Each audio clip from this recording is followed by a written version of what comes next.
도스토옙스키가 한때는 정치 사회적인 개혁 운동 그리고 토론회 이런 소규모 비밀 결사 모임에 참여를 합니다. 그래서 그 당시에는 서유럽이 주로 혁명적 분위기가 많았잖아요. 계급을 타파하고 또 여러 가지 문명을 받아들이고자 하는 그런 혁명적 분위기가 많았었는데 거의 편승해서 이런 소규모 비밀 결사에 참여를 했었습니다. 그래서 결국은 1849년 4월에 그러니까 도스토옙스키로 보면 28이 되던 해에 총사령을 선고받게 돼요. 그러니까 사형 선고를 받은 거죠. 그래서 그 당시 같이 그 결사체에 있었던 21명이 사형 선고를 받게 되죠. 그래서 1949년 12월 22일 날 결국은 총사령을 당할 상황이었죠. 그래서 3명씩 총사령을 하는데 이 도스토옙스키는 6번째에 서 있었다는 거예요. 그러니까 첫 번째 3명 총살하고 그 다음에 두 번째 가서 또 3명 총살을 그 두 번째 그룹에 속해 있는 거죠. 그래서 이 도스토옙스키가 그 총살형을 위한 그 형 틀에 묶이는 그 순간까지의 그 심정이 어떻겠어요? 결국은 죽음을 각오하고 이제 다 체념하고 처형된다는 그런 마음의 그 상황이 묶여져서 막 가슴 속에서 모든 것이 요동을 치기도 하고 또 어떤 면에서 부서져 내리고 있는 그 무시무시한 경험을 하게 되죠. 그 상황에서 황제의 칙령이 날라듭니다. 우리 역사 소설처럼 얘기하면 말바고 소리가 막 나더니 어명이요 총사령을 중단하시오 이렇게 큰 소리가 광장에 울려 퍼집니다. 황제가 칙명을 내려서 사면령을 내린 것이죠.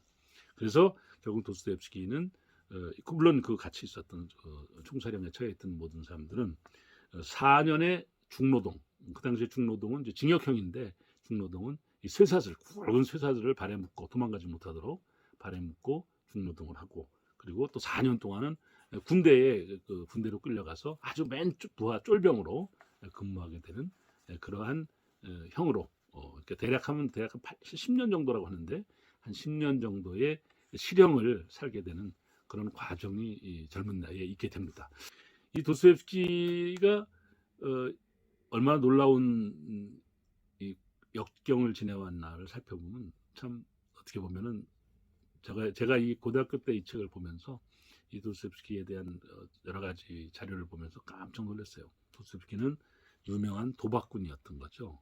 그리고 그 시절에 뭐 연애도 정말 격정적으로 하고 그런 생활을 통해서 이 사회의 그늘진 곳에서 피해 다니기만 했어요. 그러다 결국은 뭐 부도랄까요? 아주 완전히 파산한 지경이 되어서 결국은 도망을 가게 돼요. 그 외국을 도망을 가서 결국은 다시 이제 목을 돌아오기 할 때는 아무 돈이 없으니까 연통을 해서 유명한 그 당시에 잡지 편집장에게 자기가 죄와벌이라고 하는 어마어마한 대작을 하나 쓸 텐데 그 원고료를 선금으로 달라라고 이야기를 합니다.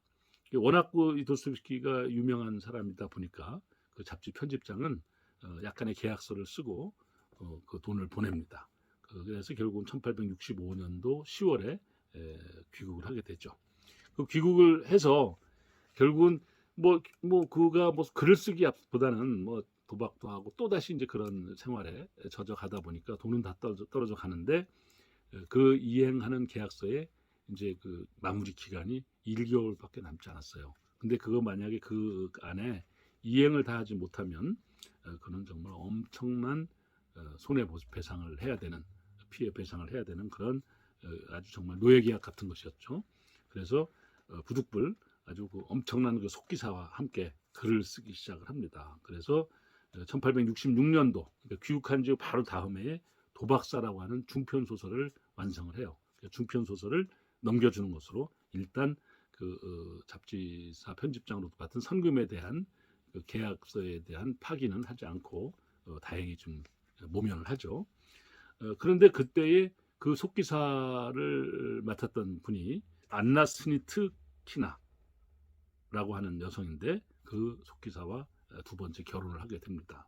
안나 스니트키나는 이 속기사로 이렇게 참여해서 도스토옙스키의 소설을 구술을 하곤 하는 것을 열심히 받아 적어서 작품으로 만드는 일을 하다 보니까 도스토옙스키에 대한 존경심도 있었겠죠. 물론 사랑하는 마음은 뭐 물론이고요.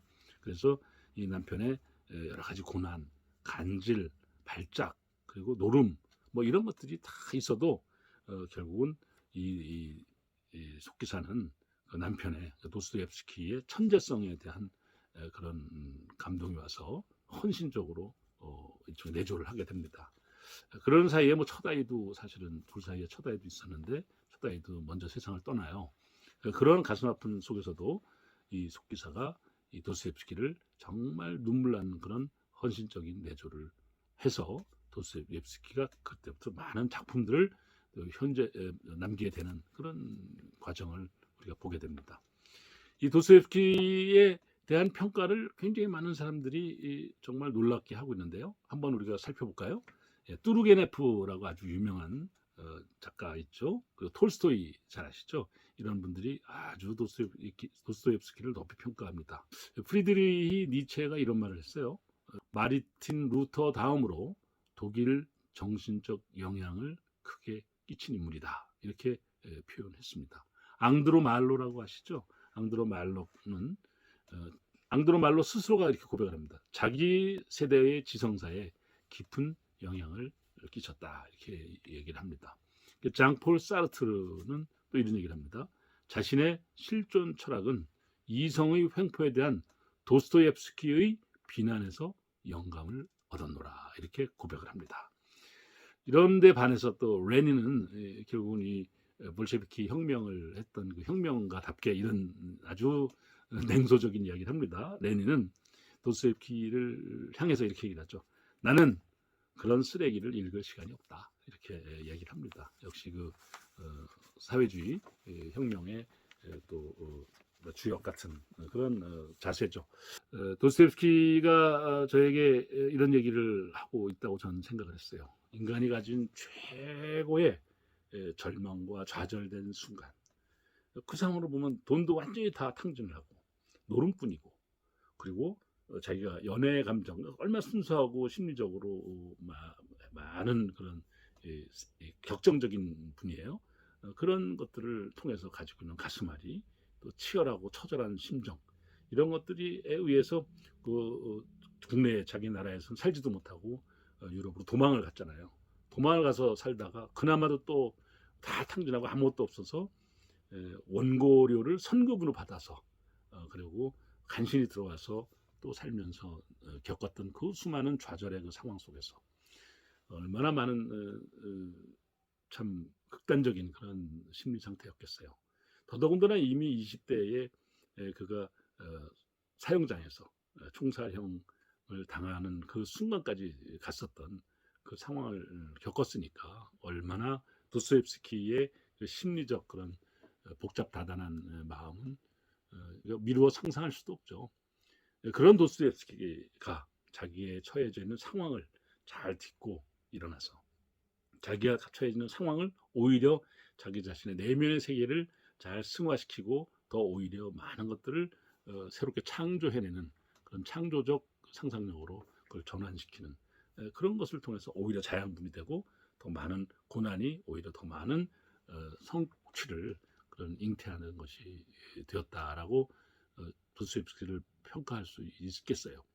도스토옙스키를 볼 때마다 저는 그런 생각을 합니다. 우리 인간이 가지고 있는 정말 최악의 상황에서도 스스로를 지키고 스스로를 잘 버텨내면 결국 고난이 오히려 더 큰 성취를 이어주는 것이다. 그래서 실패는 성공의 어머니다라는 그런 아주 통속적인 그런 교훈도 있듯이 좌절과 시련을 딛고 일어서서 정말 세계적인 대문호가 되어 우리 인류 문화사를 정말 크게 빛낸 그런 위대한 소설가가 되었다, 이렇게 생각을 합니다.